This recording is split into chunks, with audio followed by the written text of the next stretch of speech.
good?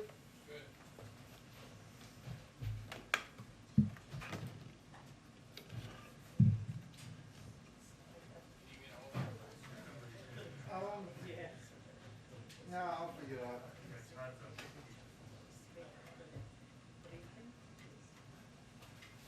What are you at?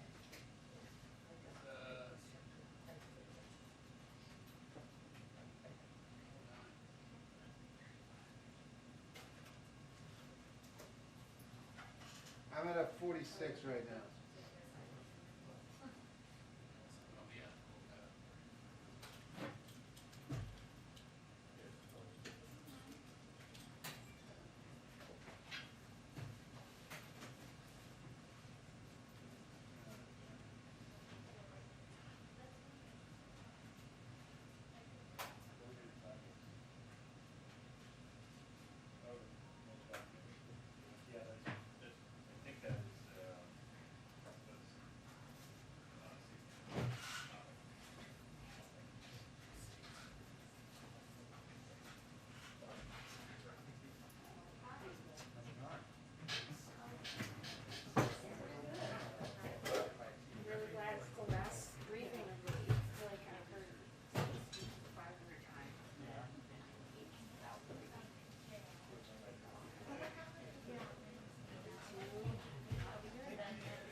Delaware?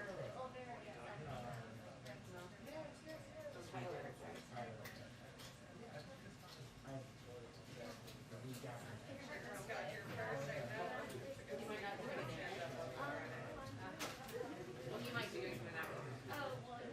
It's a week where you could potentially. Take a load off. Look at all this infrastructure stuff.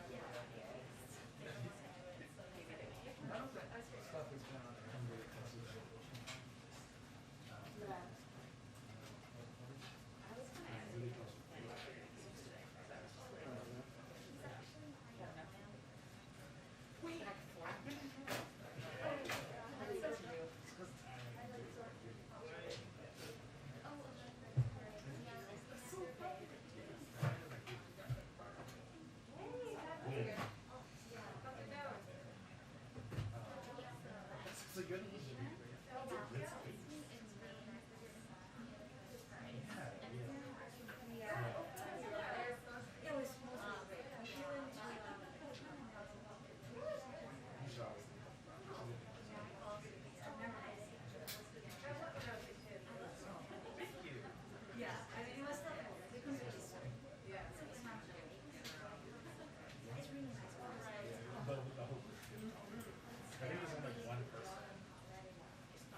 Yes, of course, as soon as I said it. Short hair project.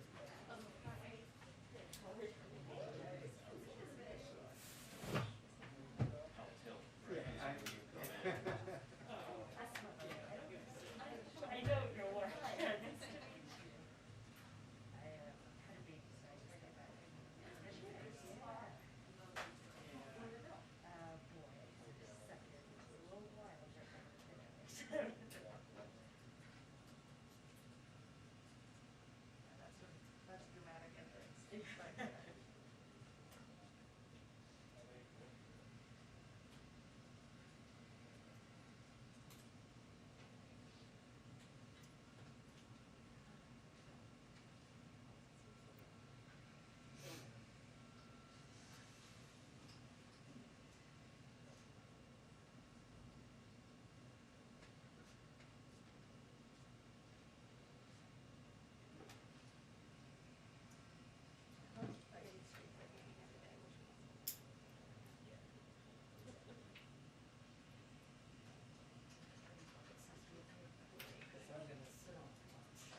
Okay. A couple of items for you at the top. Zeke, are you married? Yes. Welcome back. Congratulations. There, he's got some bling on his finger. Okay. Most important decision you make in your life. Okay. Today's numbers on the jobs numbers, obviously it's jobs day. Today's numbers are further proof that President Biden's economy is booming. Jobs are up, growth is up, and unemployment is down as Americans get back to work. We see that clearly in today's data. This is the fastest monthly job growth in almost a year. Labor force participation also ticked up as more Americans got back to work. Since January, more than 1 million Americans have re-entered the labor force. Unemployment also fell sharply from 5.9 to 5.4%. See how we enjoy charts here. I will note the comparison. In total, we've created over 4 million new jobs, 832,000 on average for the last 3 months, with revisions upwards for the last 2 months. And over the first 6 months, we've created almost 700,000 per month on average. That's more jobs created faster than any other president's first 6 months in history. In comparison, the previous administration only created 1.1 million jobs in their first 6 months. And just last week, new GDP figures showed the United States economy has now made up the losses of the last 18 months and surpassed the pre-pandemic peak. I will note, as always, there may be ups and downs, but thanks to the strong foundation from the American Rescue Plan and the tools it gives us, as well as our vaccination program positions us to weather any challenges without going backwards or shutting down our schools or our economy. I also wanted to note, it's an exciting ringtone. Okay, that yesterday, President Biden released a statement on progress we've made expanding access to quality, affordable health care, a huge priority for him, with the expansion of the special enrollment period, which goes through August 15th. In February, we opened a special enrollment period to provide all Americans the opportunity to sign up for health insurance. In March, President Biden signed the American Rescue Plan into law, lowering premiums and saving families an average of $50 per person per month. And later in March, we extended the enrollment deadline to August 15th. 5 months later, the results are clear. More than 2 million Americans have signed up for health coverage. That's exciting. And we also launched a summer sprint to coverage campaign earlier this summer, leveraging robust paid media, increased community outreach, and more to get Americans signed up. So for those who don't have health care, go to healthcare.gov and you can sign up there and get more information. Also wanted to provide you all an update on COVID. Today we recorded 821,000 total vaccinations. This is the second day in a row we have got more than 800,000 total shots. The first time we've done this since June 30th and July 1st. Overall, more than 3.2 million Americans have gotten newly vaccinated over the past 7 days. And importantly, as we've seen as a trend over the last few weeks, states with the highest case rates are seeing their vaccination rates grow the fastest. So as we've said from the start, that's exactly what it's going to take to get us out of this pandemic. More Americans stepping up and doing their part to get vaccinated. In addition to encouraging trends on the vaccination front, we're seeing with the pace of vaccinations, we're seeing growing momentum on requirements. And we've seen a number of announcements out this morning. We expect that certainly to continue. So as you know, last week the president announced new requirements for federal employees and contractors and asked the private and public sectors, universities and healthcare systems, state and local governments, and other institutions to take steps. And many of them are answering his call to action. So this week, one of the largest nursing home chains announced they'd require vaccinations for employees. Massachusetts will require vaccination for nursing home staff, and Maryland and Virginia announced vaccination requirements for state employees. I'd note 2 of those 3 states are led by Republican governors. Just today, United Airlines announced it will require all of its roughly 85,000 employees to be vaccinated by the end of September. So our message is simple. We support these vaccination requirements to protect workers, communities, and our country, and we hope to see even more action from the public and private sector over the coming weeks. Last piece for all of you, lots going on here, as you all know. This week, the administration officials held virtual listening sessions with groups representing landlords and tenant advocates to discuss state and local disbursement of emergency rental assistance funds and ways to protect renters from evictions. This is part of our ongoing outreach and ongoing effort to get money out in states and localities. Landlords offered ideas on how grantees might speed delivery and increase access to rental assistance, and tenant advocates expressed challenges renters are facing in accessing emergency rental assistance funds. both issues we want to work to address. In both meetings, administration officials reiterated the commitment made by President Biden that our administration will not rest, nor should state and local governments, until emergency rental assistance dollars reach Americans in need.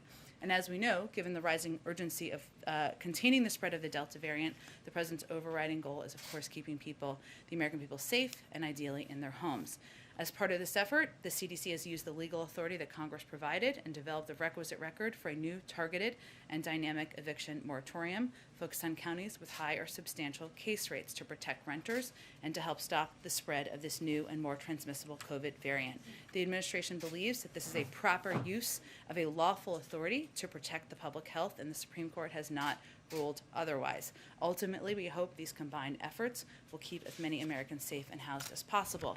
I usually have a week ahead. I will note for all of you that we expect the President to be here for a few days early next week. As you know, the Senate also is expected to be, and we will keep you updated as we know more specific details about his travel plans. Zeke. First, on COVID, with some developments in the states this morning. In Arkansas, a judge there blocked the state from enforcing its ban on schools and enforcing mask mandates. I was wondering if the White House had any reaction to that. And then similarly in Florida, where the legislature there was passing essentially a voucher program to allow parents to pull their kids out of school if there were mask requirements they didn't like. What's the level of White House engagement right now with all of these different state governments, and for folks who are sort of puzzled by all these federal guidance, state guidance? What's the advice from the White House to parents worried about their kids in school? Well, since you reminded me, I also want to, for anyone who doesn't know Kevin Munoz, he's one of the amazing people on the press team who does COVID, so just reminded me. We call him Dr. Munoz because he's such a specialist in this area, so I pulled him out here with me today. So I would say, Zeke, that we do have concern, of course, about restrictions that are being put in place in a handful of states or have been put in place around the country that make it more difficult for localities, for schools, for businesses in some places to implement public health guidelines. And our message continues to be that if you don't want to abide by public health guidelines, don't want to use your role as leaders, elected officials, then you should get out of the way and let public health officials guide localities, schools, universities to do the right, or local schools as well, to do exactly the right thing. I think you heard yesterday, or those of you who were here heard Secretary Cardona convey, as it relates to schools specifically, that we do have information from our public health experts from the CDC on how we can open up 100% of schools and keep them open in the fall. That's our objective. The only thing preventing that would be if officials in different states and localities put in place restrictions that make that challenging or impossible. And that is certainly concerning to us. Another COVID one for you. The President a few minutes ago said there are additional vaccination penalties, for lack of a better term, or burdens for those who are not vaccinated that are likely to come in the coming days. I was hoping you might be able to address what some of those are likely to stand. There's a new policy here at the White House, in addition across the federal government as well, in terms of forms people have to fill out under potential criminal or civil penalty. But is the White House looking at requiring vaccinations for all nursing home workers nationwide, or for people flying on domestic airlines? I understand the foreign component still in the works, but is domestic travel vaccination requirement something that's under consideration? Well, I know there was also, in addition to the President's comments, some reporting overnight as well that a number of you have asked us about, understandably. And I would say that and the President's comments certainly reflect what we always do in this administration, which is discuss policy options about how we can continue to mount a wartime response against the virus. So what he was conveying, and I think if for those of you who have asked us about reporting overnight, yes, there are early conversations, early discussions about a range of options. Those are all early stage, they're pre-decisional, and I don't have any policy decisions to preview for you because we're not at that point in the process. I know you didn't ask me about this, but since others have, I would also note that there has been some reporting around discussions about around cruises in universities, and that would not be accurate. Just from a broader 30,000-foot standpoint, why is the administration sort of acting so slowly here? You're highlighting all the different efforts, businesses and some states are taking on this vaccination front. Shouldn't the White House sort of lead in front here to sort of try to really increase the sort of maybe wield that stick a little bit more for people who are still waiting on the sidelines and not rolling up their sleeves? Well, Zeke, I would say that the president led 8 days ago by delivering a speech where he conveyed that the federal government would be taking actions, conveyed that there would be requirements for federal government employees and contractors, and also asked the public and private sector to take actions on their own. And we're seeing that happening. So we are going to consider a range of options. There are factors, as I think you all know, as you consider these policy options, pros and cons. We're making all decisions through the prism of what is in the interest of public health, but we're going to let that policy process see itself through, and certainly we want to make decisions as expeditiously as possible. Go ahead. Thanks, Jen. Given the strength of today's jobs numbers, has the president decided that he's not going to seek to renew the beefed up unemployment benefits when they expire next month? I know earlier this summer he said that it would make sense to let them lapse, but that was before the Delta variant really took hold.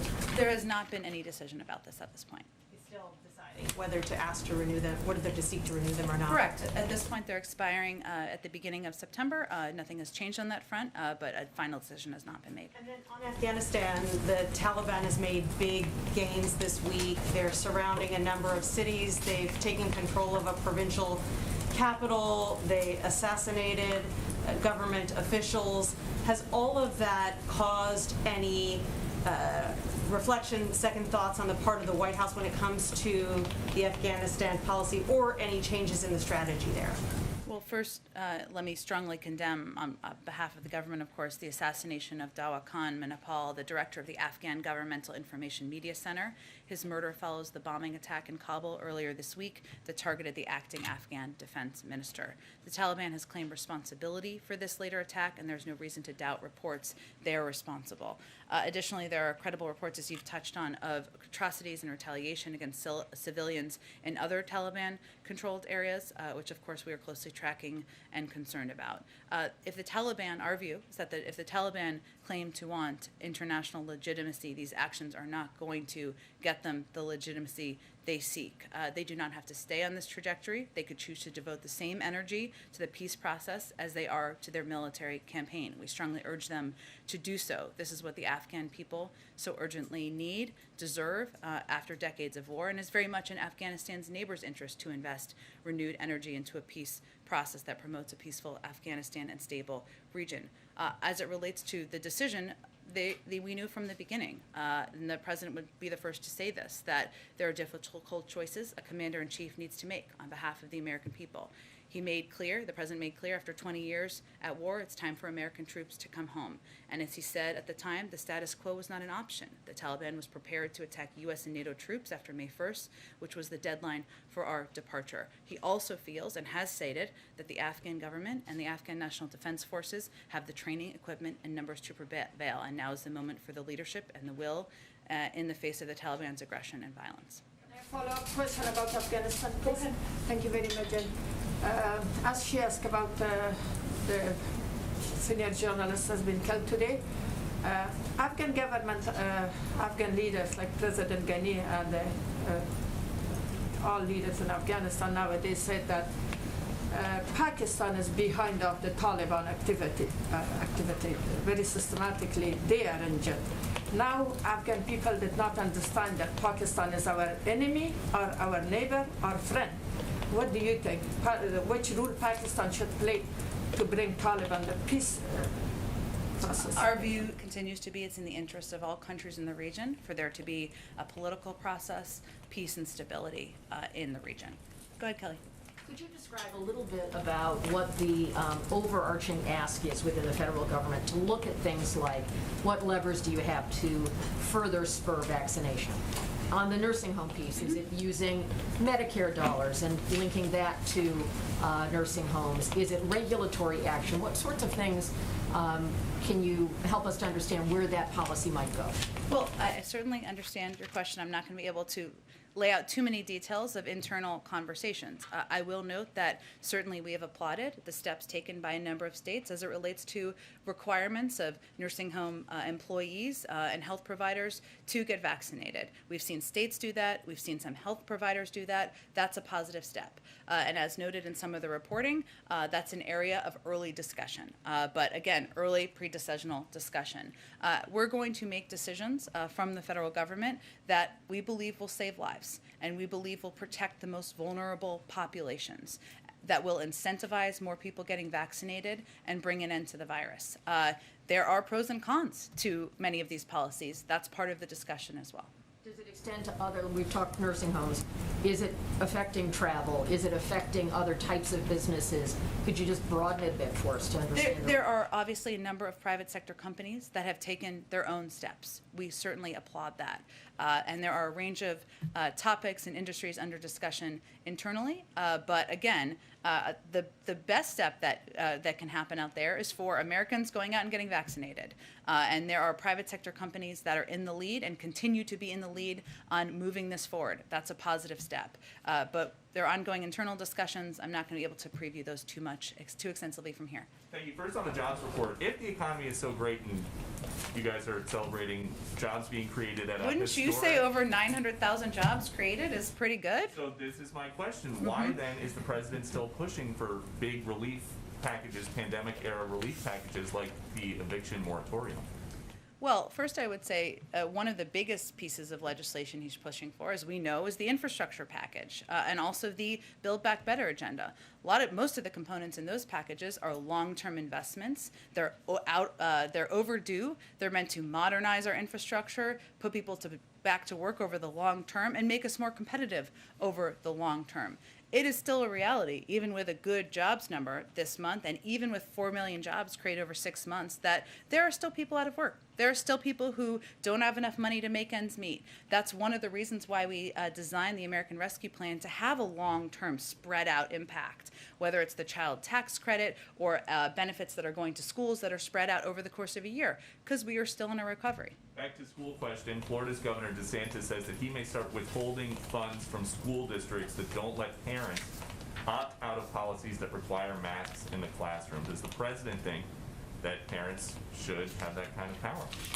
Well, I think I've spoken to this a few times, but I will say, as a parent myself of 2 young children, that I want public health officials to make decisions about how to keep my kids safe, not politicians. And not only is Governor DeSantis not abiding by public health decisions, he's fundraising off of this. So my view is that, and our view as an administration, is that parents in Florida, parents across the country should have the ability and the knowledge that their kids are going to school and they're in safe environments. That shouldn't be too much to ask.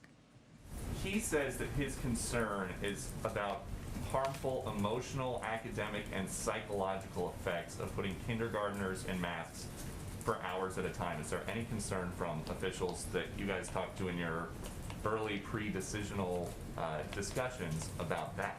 No, there's not. And I will tell you from personal experience, my rising kindergartner told me 2 days ago she could wear a mask all day, and she's just happy to go to camp and go to school. And the objective from all of our public health officials has been clearly, and our Secretary of Education, kids need to be in school. We know there's a mental health impact of them not being in school, and we should take the mitigation measures needed in order for them to be in school and in the classroom, including masking and including allowing that to be part of a reality in these schools to keep the community safe. Go ahead. On the infrastructure bill, there's a cryptocurrency tax provision in the bill, and some bipartisan lawmakers have suggested an alternative to the White House-backed cryptocurrency. Is the White House asking for those lawmakers, it's Wyden, Toomey, and Loomis, to withdraw their crypto amendment? Well, first, we are pleased with the progress that has yielded a compromise sponsored by Senators Warner, Portman, and Sinema to advance the bipartisan infrastructure package and clarify the measure to reduce tax evasion in the cryptocurrency market, which of course is the objective, or was the initial objective. We believe this provision will strengthen tax compliance in this emerging area of finance and ensure that high-income taxpayers are contributing what they owe under the law, which is part of our objective. We are also very grateful to Chairman Wyden and other leaders in the Senate in pushing the Senate to address this issue. But we believe that the alternative amendment put forward by Senators Warner, Portman, and Sinema strikes the right balance and makes an important step forward in promoting tax compliance. With that one, Would the White House prefer that Wyden withdraw his amendment then? We'll leave the mechanics up to Leader Schumer, but certainly we see this amendment as an option that helps address the concerns. Thanks. And you've seen that he has talked about how the White House backed proposal, that cinema proposal, wouldn't be good for climate because it pushes, it undermines some forms of crypto that use less energy. So his argument is that there's a climate environment argument there. Do you have reaction to that? Well, again, we're very grateful to his leadership. He's been a key partner to us in this effort to move this initiative forward. I would just go back to the overarching objective here, which is reducing tax evasion in the cryptocurrency market. And we feel that the compromise sponsored by Senators Warner, Portman, and Sinema is a good option moving forward. Go ahead. 9/11 families are saying today that President Biden should not participate in any memorial events unless there's information declassified that could show some link with Saudi Arabia to the attacks. Is he going to follow through with that and release that information? Well, our hearts are with the families who lost loved ones on 9/11, especially in these days preceding the 20th anniversary of the attacks coming up just next month. I know you didn't ask this, but I just want to share that the White House Office of Public Engagement and the National Security Council staff have had several meetings with groups representing the families of those who perished on 9/11 regarding their document requests and to hear their thoughts on policy priorities. That will continue to be a priority. As a candidate, which you may be aware of, Alex, President Biden made a commitment to 9/11 families to ask the Department of Justice to work constructively on resolving issues relating to the previous administration's invocation of the state secrets privilege, including adhering to guidance issued in the Obama-Biden administration that the invocation of such a privilege be narrowly tailored and not be undertaken to prevent embarrassment to a person or organization. He remains committed to that pledge he made during the campaign. Of course, any steps would be taken by the Department of Justice. Secondly, I want to ask if the President supports a redo in the Amazon union matter. Is he calling for another vote on that? Is he going to publicly advocate for workers on that front? Certainly, the President is a strong supporter of collective bargaining rights and the rights of workers. It has been for decades throughout his career. It would be up for the workers to make that decision, and certainly we would leave that process to move forward accordingly. Go ahead, Asma. There's been some reporting in the Wall Street Journal about a number of business groups calling on the administration to lift or cut these tariffs with China in particular. Can you give us any guidance on the stage of the review and what is going on with the China tariffs? Yes, well, we are always going to use, the President's always going to use every tool in his toolbox, including tariffs to fight against unfair trade practices that hurt American workers, businesses, and farmers. And he's been very clear that he thinks a go-it-alone strategy is a losing one. We're a stronger one when we work with our allies and unite the world's GDP. I know we've talked about an ongoing review, including tariffs. I don't have any preview for you or timeline for that conclusion. Go ahead. Jen, with respect to the government exercising its federal authority around vaccines, you said that the conversations are pre-decisional. What is the timeline for getting to decisional? Are we talking days, weeks, months? Do you guys have a sense on when you'll have a determination on some of these discussions?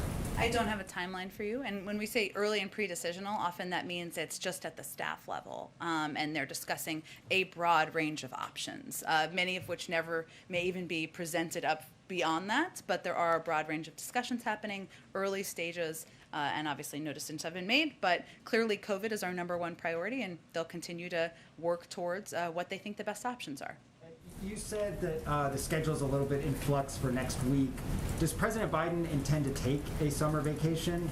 And if not, is that attributed to COVID numbers? Is that attributed to the Senate, the infrastructure talks? Like, why are the plans in flux? Well, every president is always working, no matter where they are, right? That's always how it works. But I was referring to the fact that we know the Senate is going to be here early next week. That wasn't always the intention, as you all know.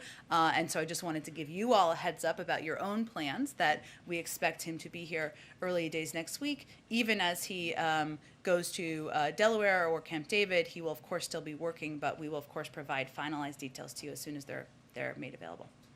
Go ahead, Katie. Thanks. The number of migrant children arriving alone at the border continues to remain high each day, and they're telling attorneys and advocates that they can wait as long as a month at least to talk to a sponsor or somebody in the United States or a family member.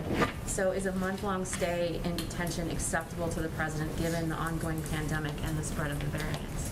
Well, if President were standing here today, he would tell you he always wants to shorten the length of time that unaccompanied children are waiting to go to sponsor homes or be connected with family members. And we have made a great deal of progress on reducing the number of hours, as you know, that children are in Border Patrol facilities, most importantly, and also reducing the amount of time and days they are in HHS facilities, where they do have access to educational resources, health resources, et cetera. But we're always working to reduce that time.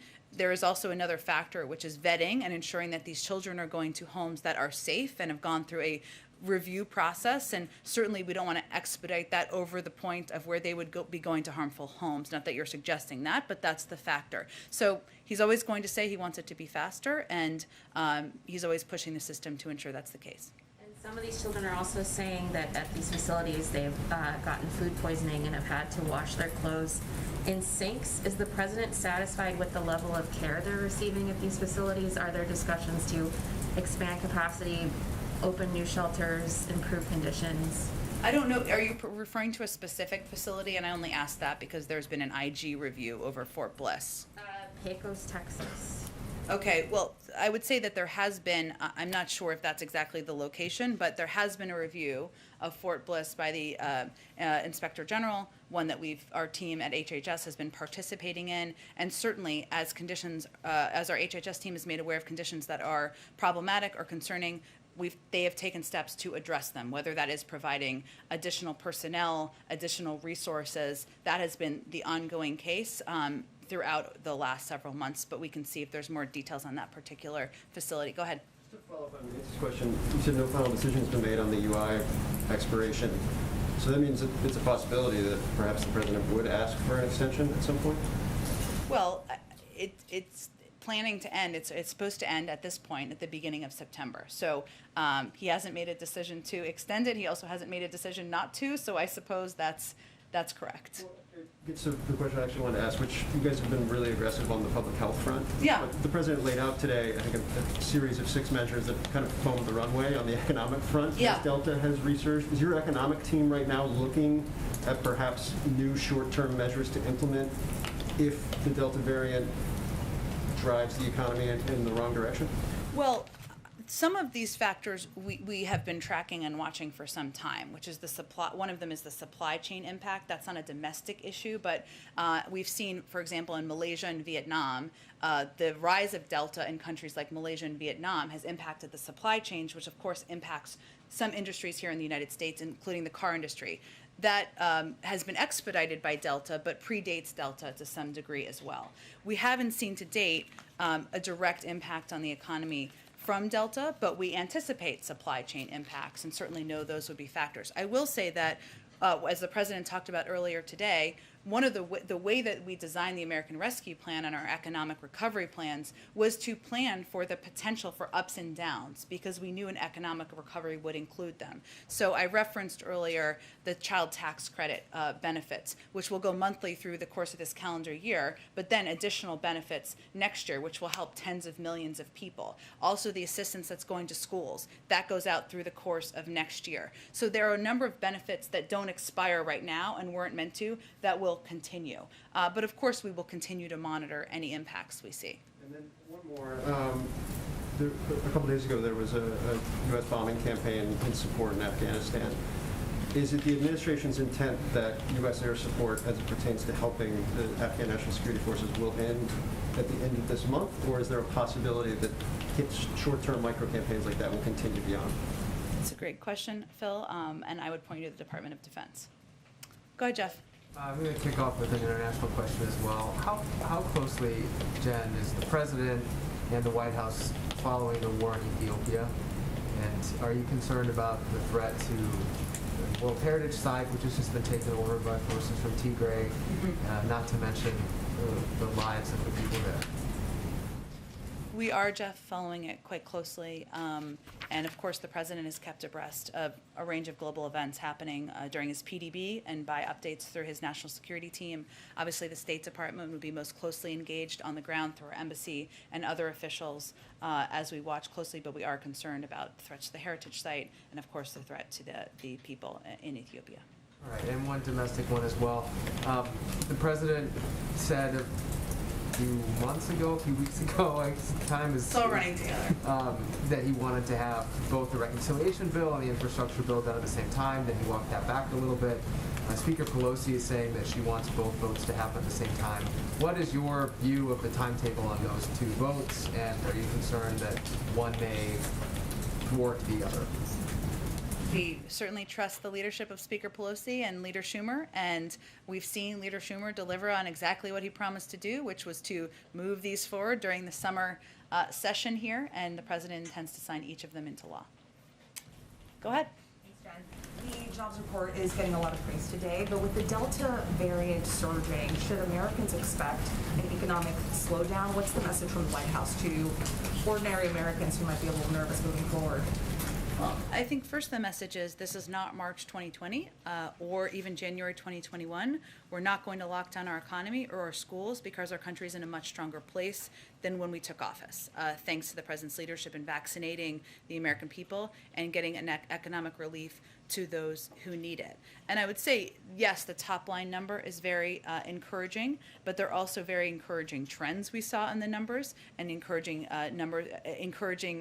data, including wages going up. So there were a number of pieces of data in there that were positive, but we are not going back. We are not turning back the clock. And as I noted earlier, the other message is we've been preparing, like Boy Scouts and Girl Scouts, for this moment and the potential that there would be ups and downs in our recovery. There would be ups and downs as we fight the virus. And that's why a number of the programs were designed to extend for several months beyond this summer. And one more on infrastructure. Do you expect the infrastructure plan to pass this weekend? And what role is the president playing in the process in this final stretch in the Senate? Well, the president is always happy to pick up the phone, make calls, even when they're not on his schedule. He usually does it on a moment's notice. Typically, he was in the Senate for 36 years, so quite comfortable for him, and he's prepared to do that. He will receive updates from his team on the progress.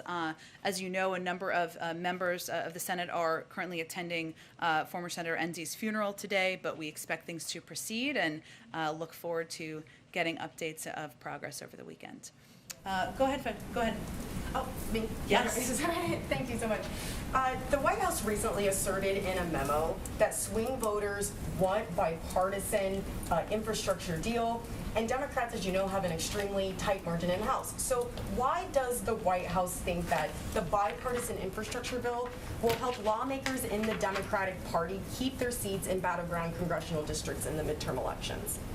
Well, because the polls showed that 87% of battleground voters surveyed said they would be more likely to vote for a candidate who supports investing in our country's infrastructure, helping grow our economy, and securing our supply chain, investing in American manufacturing. That's exactly what the president's agenda is, what the Build Back Better agenda is, what the bipartisan infrastructure bill is. It's also reflective of the fact that for most people, the economy, making sure they have a good job, they're getting through the pandemic is front and center, but that was reflected in the DCCC zone poll. And while the president may not be taking a vacation, he is in Delaware, and it's a place that he goes often on the weekends. Why is it important for the president to visit his Delaware residence so frequently? Because it's his home. You like going home, right? So does the president. He's human too. Go ahead. In April, Ron Klain said the education department was reviewing whether the president could forgive student debt. He told us that it would be done in a few weeks. When can we expect that? We're past weeks where in August and just next month the pause is going to end, as you know. I don't have an update on that. I will say that, and somebody asked this, it may have been you, but I don't think it was, about also student loan forbearance, which is expected to expire at the end of September. Slightly different, but also hugely impactful. I expect we'll have more on that soon as well. There are some insurance companies, experts signaling that we may see vaccination status kind of be held against people when it comes to the insurance. Basically, if you chose not to get vaccinated, the leniency provided over the pandemic so far on cost co-pays might go away. I'm curious if the administration has been talking to insurance companies about this and what your reaction is. Yeah, it's an interesting question. I'd have to talk to our health team about that specifically. I haven't had a chance to do that yet. Go ahead. You just mentioned wages are going up in this jobs report. At what point do you worry that there might be inflation that is here for the longer term versus just in the short term right now? Well, clearly the inflation is the purview of the Federal Reserve, and we refer to their projections. As you know, they've continued to project and haven't changed this, that, well, there will be an increase in inflation this year. They expect it to be transitory, and they expect it to come back to normal levels next year. That has not changed. And we knew that as the economy turned back on, that could be a reality. But we rely on those projections, and we take it seriously and monitor it closely. Just to follow up on the federal unemployment benefits, is the White House willing to acknowledge that that might be a reason now that more workers are returning to the workforce after they've been expired now for a month and a half in some places? We don't see any evidence in the available data that some states ending unemployment benefits early had any impact on today's incredibly strong numbers. We are seeing strength across the economy and across states and regions, of course, but that's thanks to a number of investments that have helped get people through this difficult time and get them back to work. We know there's more that needs to happen, but we haven't seen evidence of that data to date. What do you see as the main reason for the strength in the numbers today, then? Vaccinations. Go ahead. With vaccine doses expiring in places like Alabama, tens of thousands have recently expired. What are the administration's plans for continuing the push for vaccines while ensuring that places with low vaccination rates don't have vaccine doses that go to waste? Well, first I would say that the number of doses that have gone to waste is only about 2.5%. Now, we don't want any doses to go to waste, but that is a very low number. And we made some changes several weeks ago, maybe even more than that, where states and governors can order the number of doses they think they need. We also work with states and localities to ensure they are following best practices in order to get them out to communities to reduce the potential for any wastage. But those efforts will continue, and certainly we want to do everything we can to reduce the wasting of doses. Go ahead in the back.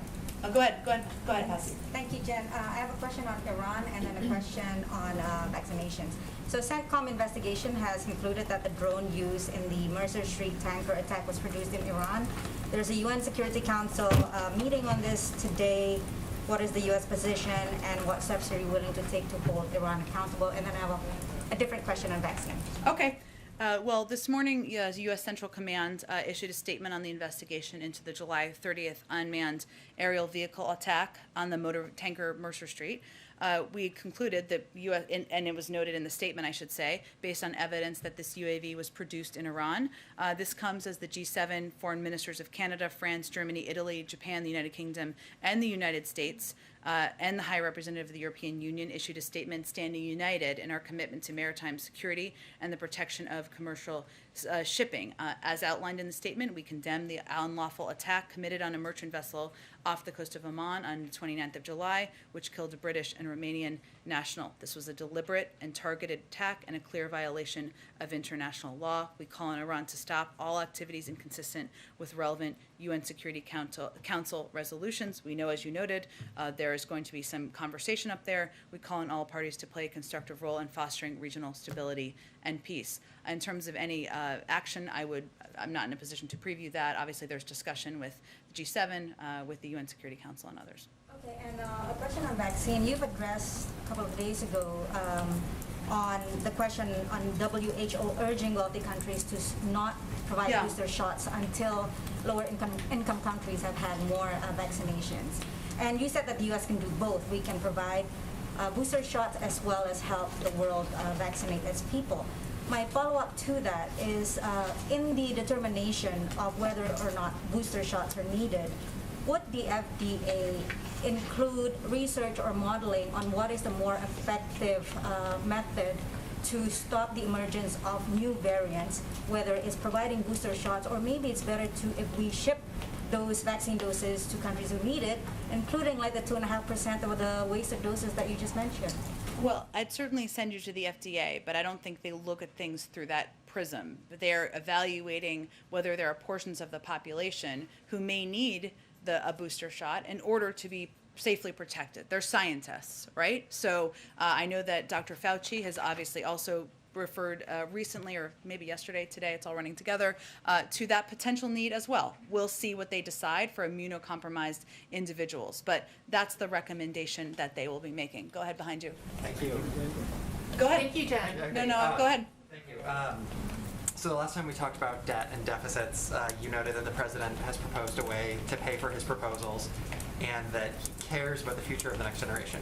I'm wondering what the White House reaction is to a recent analysis by the Congressional Budget Office that predicts that the bipartisan infrastructure bill would add $250 billion to the deficit over the next 10 years.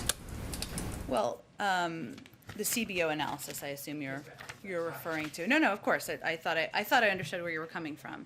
The Cbo score, which projects a $30 billion deficit a year for 8 years, does not count real savings agreed to on a bipartisan basis. That includes over $200 billion in lower costs for emergency programs like paid leave over the last year than Cbo had originally estimated, and over $60 billion in higher spectrum revenue from a February auction than Cbo had anticipated. It also doesn't include the positive effects of the economic growth this package will drive on the budget. In fact, there's strong evidence from a number of economists, and including Moody's, that infrastructure investment like this can in fact help pay for itself over the course of time and over the long run, and that's something a number of leaders in the Senate are referring to. And then one more quick one.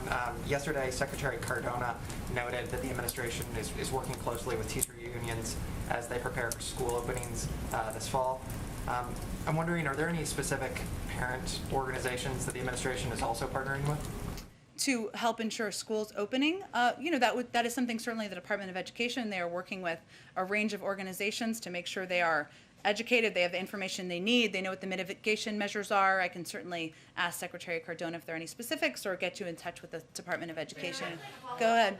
The mask issue with Secretary Cardona yesterday, he mentioned that with Governor DeSantis, he was concerned about the EO he did regarding public schools on masks.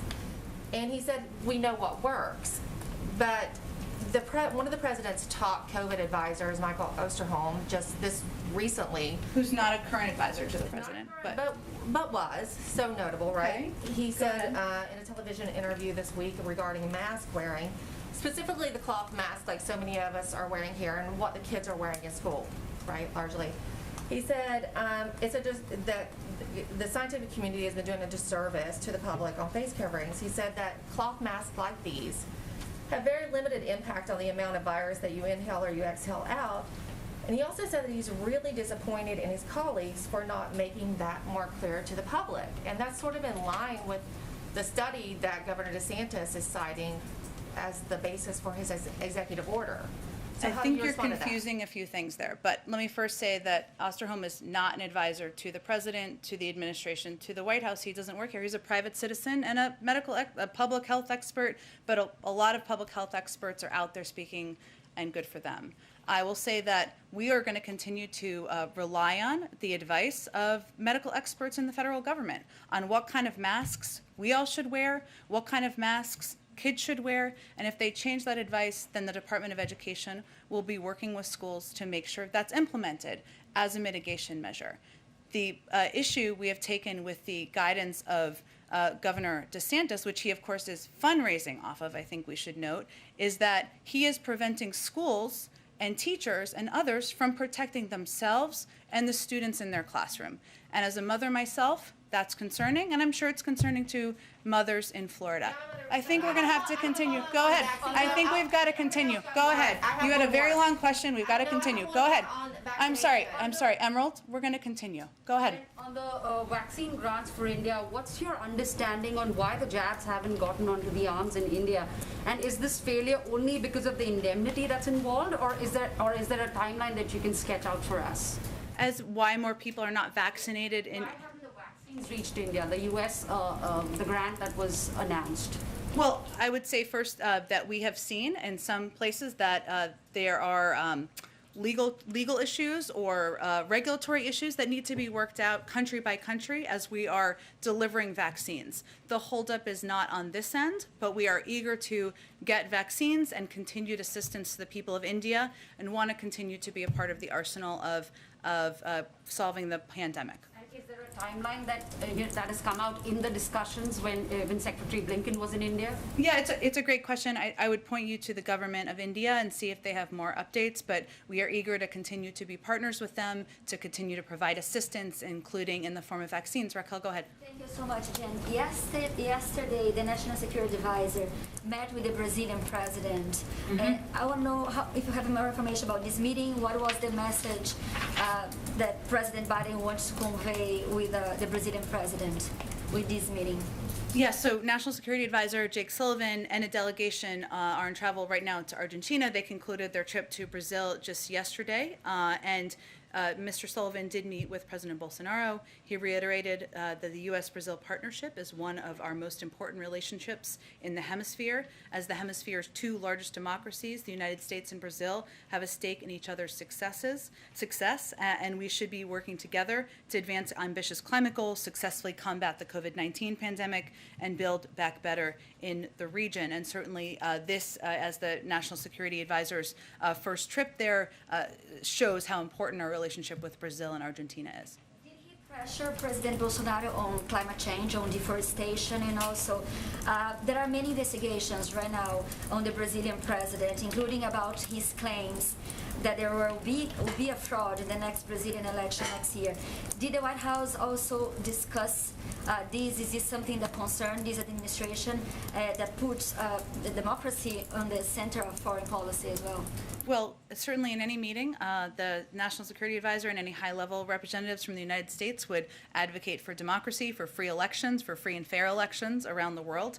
I would note on climate change as another one of the world's, as are we, biggest emitters. Certainly climate change, deforestation are always a part of the topics of conversation. I can see, Raquel, if there's any more specifics that we can provide to you directly as well. Go ahead, Shelby.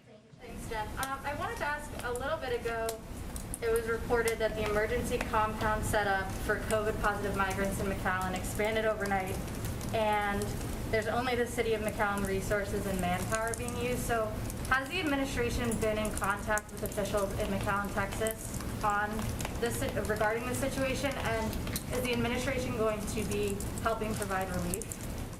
Well, I think part of certainly I believe we have been in touch through the Department of Homeland Security, and the setup of this facility is meant to ensure we are taking steps to isolate and mitigate any spread of COVID, and we have measures in place that we maintain. Any migrant who is picked up by the Border Patrol is given PPE. They're required to wear a mask. If they show any signs of illness, they are referred to local health systems for proper, appropriate testing. So that is part of what as a government, steps we are certainly taking. I can check and see, or I would point you to the Department of Homeland Security on any.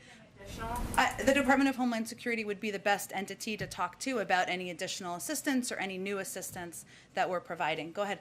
I wanted to bring it back to cryptocurrency. So some in the industry have said that the Portman-Warner-Sinema amendment includes language that could favor Bitcoin over other cryptocurrencies. Could you maybe address that? And if it came down to it, would the administration be willing to accept the Wyden amendment to the broader package?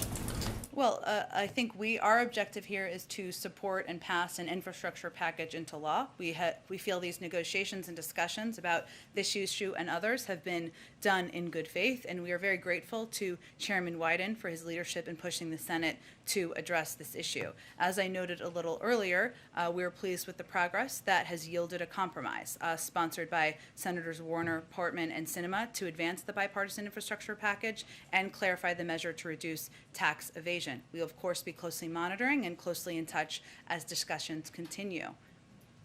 Josh, is that you? It is. How are you? Very well. Good. I didn't raise your hand, but I haven't seen you in here yet, so it's a Friday. Do you have a question? Sure, why not? So the administration is having the Justice Department defend the new eviction moratorium.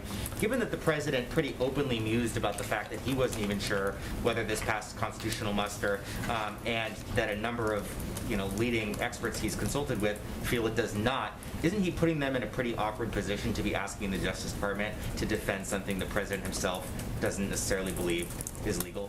Well, the president would not have supported moving forward with this modified moratorium if he did not feel comfortable and confident in the legal backing. We believe that this is a proper use of a lawful authority to protect the public health, and the Supreme Court has not ruled otherwise. We obviously don't control the courts, but our legal team, I should say, asked the CDC, Department of Justice, and others to look into what options there would be. This is different from the national moratorium because it is more limited. It is focused on the areas that are most highly hit by COVID, and it is a short-term extension. Understand there's going to be work happening in courts, but we certainly support and stand by the extension. Go ahead all the way in the back. Yahoo. I'm just going to keep calling you Yahoo. Go ahead. We've spoken a lot about Ron DeSantis and Greg Abbott this week. Who are the 2 or 3 Republican governors who are getting things right in the view of the White House right now on COVID? There are a number. We've talked about Asa Hutchinson, who's taken a number of steps. We've also talked about Governor Hogan in Maryland. I talked about him earlier today. I've talked about the governor of Massachusetts. And I've said several times, the vast majority of governors, Republican governors, are doing exactly the right thing. They're putting public health, they're putting policies first, and they're saving lives in the process. And we've seen in a number of these states where they've taken these steps, the rates actually come down because it's having an impact. So that's a positive sign. This is not political to us. We are going to continue to take steps, work with governors, leaders of all political stripes in order to end the pandemic. Thank you, Jen. Thanks, everyone. I have one more person. I'm sorry. Go ahead. Hello. Hi, Jen. It's Vanessa Tyler from the Black Information Network. I wanted to ask you about voting rights. That's a big concern for the listeners of the Black Information Network. Will the president make voting rights one of those filibuster exceptions? And also, I wanted to know, what is his message to people who are really tired of waiting? Their patience is running out for many items on the agenda, like voting rights, like the George Floyd Justice and Policing Act. I would say his message first is he's with you, and that he is also tired of waiting. He believes voting rights is a fundamental right. It will be a fight of his presidency, and he would love to sign legislation on voting rights and the George Floyd Justice and Policing Act into law. He is also, I would say, not waiting for that to happen in order to take action. He signed a historic executive order into law during his first few weeks in office to put in place additional protections. His Department of Justice has redoubled funding and efforts to ensure they're supporting litigation across the country, and we've already seen them take action. And he has continued, and he has asked the Vice President to lead this effort. So the fight is continuing, it's ongoing, and it certainly remains a priority for him and of his presidency. May I follow up with that? Will he push to make it one of those filibuster-proofed exceptions, voting? Filibuster is, of course, a Senate legislative tool, not a tool controlled by the president. He has not changed his position on that, but he is eager to sign a piece of legislation into law. There's ongoing discussions about that. We're hopeful there'll be progress, and he's going to continue to use the White House, the bully pulpit, and of course the Vice President will be leading this effort moving forward. Thanks so much. Very nice to meet you. All right, thank you. Wrap it up. Have a wonderful weekend.